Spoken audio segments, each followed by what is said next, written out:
Di lang to basta master gluten, tang ina mo, may krilin pa! At ang best part, napakalutong. Puta, malaman lamang ko yung breast part, may utong. Yo, what's up mga tol? Ang top 10 na pinaka nakakatawang linya ni Dodong Saipa. Yan ang nakapaloob sa content natin ngayon. Pero bago yon, iniimbitahan kita na mag-follow at subscribe sa ating Facebook page at YouTube channel para maging updated sa mga susunod pa nating upload. At ang una sa ating listahan ay kung paano niya binalagbag si Tulala gamit ang linyahang alak at pulutan.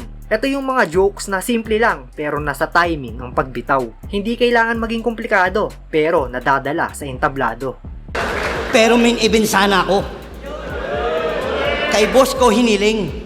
Pero nung sinabi niyang si Tulala, yung reaksyon ko, iling-iling. Di ba sabi ko, boss, baka pwede yung nagji-gym? Tangina, binigay mo sa akin, nagji-gym. Bakit? Porky balasinggero ko? Iyong natunugan? Hindi tayo nagkakaintindihan. Kabatil, hinihingi ko, binigay mo sa akin, kainuman.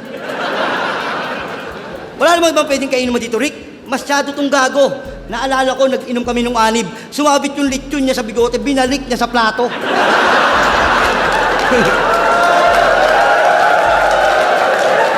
Sunod ay kung paano nagpakilala si Dodong Saipa kay Blizzard bilang napakabuting tao. Ang kulit nito no? Parang bullying kaklase na pinagbabantaan niya yung tahimik na estudyante na aabangan siya kapag uwian na. Kaya ko mamisikal sa battle, pero bilang respeto, di na para gawin pa. Pero gusto mo, testingin natin mamaya eh. Ano? Sa round 3. Sandre, saksakin kita. Kaya sino papatay kay Blizzard? Well, that's me. Hindi ka naliligo, yaki. Madalas ka lang mamlastik, rugby. Performance, clumsy. Mahilig ka sup-sup, chamsy. Pinagdidakulan, Barbie. Panty, ni Hearty, negro, gagsti, medyo, asim, mami, daddy.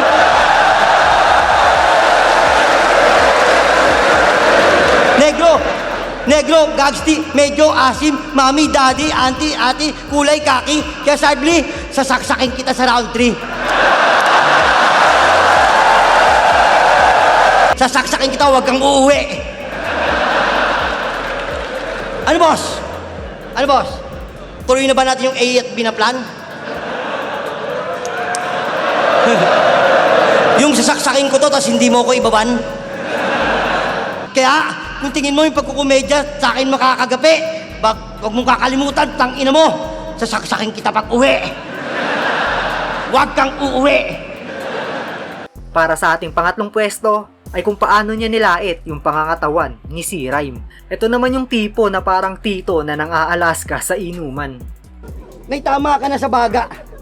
Gusto nang sumuko ng katawan mo. Mukhang bibigay na ata. Sasabihin sa'yo ng mga hurado, magaling naman si C-Rhyme. Totally well-rounded siya. Kaya binigay ko sa kanya yung awa.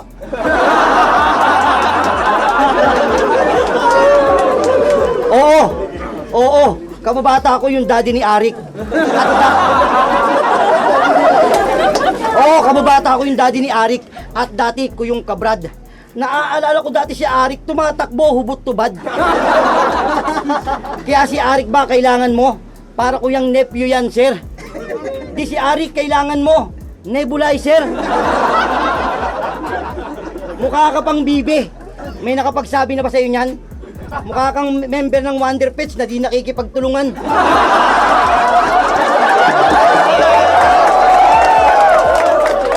Sunod, ang paglabas ni Krillin sa flip top. At salamat din pala Dodong Saip sa pagpapakilala mo sa amin sa pinsan mo. Matanda na ako, humihina na puso't may iniinda.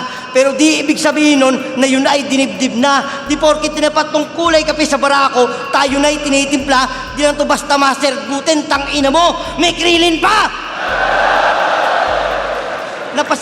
Napasama ka sa ahon? Ano akala mo, very great? Gago ako kalaban mo, wag mo na mag-celebrate. Hindi ka magmamarka sa kanila, gumugol man ng many days. Hindi ka nila kilala, parang pinsan kong si Mary Grace. Kilala niyo ba yon, Mary Grace? Pinsan ko yun. Ito naman, dark jokes mula sa kuya nating si Dodong Saipa. Komedyang linya pa rin naman to, oo, pero may pagkadiin at sutil yung pagkaasabi. Pero sa mga hindi nakakaalam, kaibigan ko talaga to dati. Kaibigan ko to dati. Basta isang araw na lang, bigla-bigla niya na akong tinanggi. Di ba barako ka? Bakit ka nagtampo? Di lang kita napagkape. Pinagbantaan niya ako, sabi niya sa akin, tang ina mo dong, di rin kita pagkakapihin, mamamatayan din kami. Gago ang puta. Another classic jokes mula sa ating bida. Ito, para sa akin, swak na siya yung nagbitaw nito dahil nga sa kulit na imahe niya sa entablado. Kaya iwasan mo na hanggat may pag-asa pa man. Walang magandang maidudulot kong bato sa sandalan. Pansin mo ba sa mga tindahan sa inyo, di ka na pinagbebentahan? Kasi ikaw lang narinig kong nabili ng foil lang nagdadahilan. Pabili ng foil, mag-iiyaw ako. Defensive ang putang ina.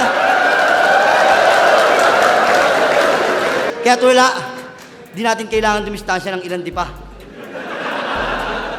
Kailangan pa rin kitang kabayan kasi kasyabo kita.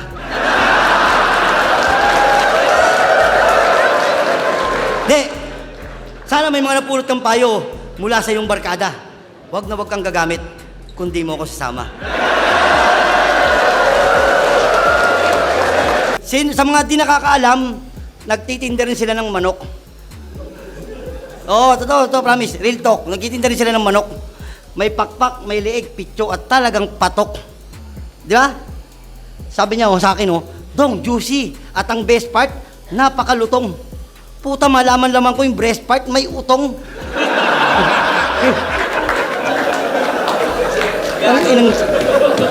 Tang inang manok niya, dumidede, no? Sisi.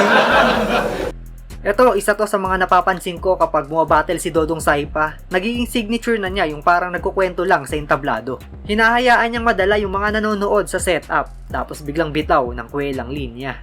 Isa sa naging advantage ni Dodong Saipa sa ibang naging kasabayan niya ay yung connection niya sa crowd. Mabilis siyang nakakakonekta sa mga nanonood at agarang nahuhuli yung kiliti nito. At kung bakit niya nagagawa yon? Gaya nga ng sinabi ko kanina, dahil parang kinukwentuhan lang niya yung mga taong nakatingin sa kanya. Aminado naman ako, pinalaki rin ako sa Ambrad. Ikaw, alam mo ba saan ka pinalaki? Sa ambag.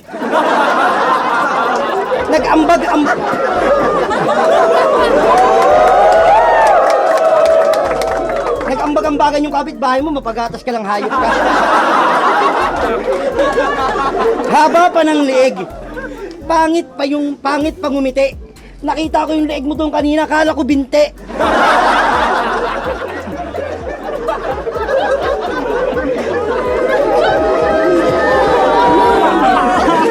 Tang-inang leg yan ng putang ina pang 6'9" ang height. Kasama na ba yung sa kamag-anak mo dyan o sa'yo yan lahat?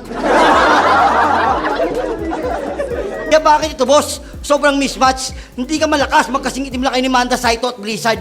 Pero nag-wordplay yan. Yung tugma niya talagang pares. Ang napapansin ko lang sa ito kulang ka sa brightness. Kasi ang itim mo, di na kaya ng pulbo o lotion. Magic na kailangan yan, hindi na Ubraan Johnson.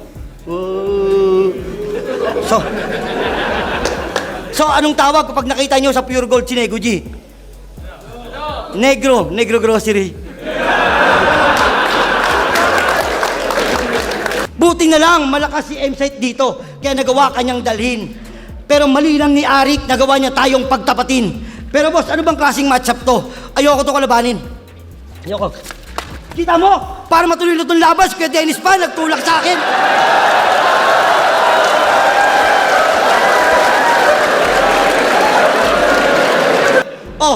Ang tanong, sa mga sinabi ko, ang tanong, kaya mo pa ba? Sumasakit na ulo mo, no? Ulo, gagi, baka tanga ka.